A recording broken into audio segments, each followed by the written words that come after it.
అందరికీ యేసుక్రీస్తు నామములో వందనాలండి. నాకు తెలిసిన చాలామంది అరే నాకు వాళ్ళ శత్రువులు ఉన్నారు, వీడి శత్రువులు ఉన్నారని చాలామంది నోట్లమ్మట్లు విన్నాను. నేను నిజానికి చెప్పాలంటే వాళ్ళు వీళ్ళుగా శత్రువులు. మనిషి చేసే పాపమే మనిషికి పెద్ద శత్రువు.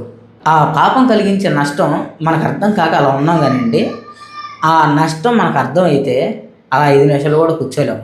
చాలామంది రోడ్ల మీద దానాలు చేస్తూ ఉంటారు, ధర్మాలు చేస్తూ ఉంటారు. వస్త్రదానం అని, భూదానం అని, భోజన దానం అని ఇలా చేస్తూ ఉంటారు. ఎందుకని? పాపం పోయి పుణ్యం వచ్చిందని. అది వాళ్ళ అభిప్రాయం మాత్రం. నిజంగా పాపం పోదు. ఏదో కొంచెం 10 మందికి అన్నం పెట్టామని మనస్తృప్తి వచ్చింది, అంతేగాని పాపం పోదు. మరి పాపం పోవాలంటే ఏం చేయాలి? ఏం చేయాలి అంటే ప్రభువైన యేసుక్రీస్తు వారు దేవాదేవుడు భూమి మీదకి వచ్చాడు, మానవ జాతి పాపాల కోసం మరణించాడు. ఇప్పుడు ఆయన్ని నమ్మితే మీ పాపాలు పోతాయి, మన పాపాలు పోతాయి. కాబట్టి ప్రభువైన యేసుక్రీస్తు వారు భూమి మీదకి వచ్చి మన పాపాల కోసం చనిపోయాడని, ఆయన సమాధి చేశారని, 3వ రోజున మరణాన్ని గెలిచి తిరిగి లేచాడని ఎవరైతే నమ్మి బాప్తిసం తీసుకుంటారో వాళ్ళు రక్షించబడతారు. నమ్మని వాడు శిక్ష విధించబడుతుందని బైబిల్ చెప్తుంది. వీడియో నచ్చితే లైక్ చేయండి, షేర్ చేయండి. 10 మందికి ఉపయోగకరంగా ఉండిద్ది. యేసుక్రీస్తు నామములో వందనాలు.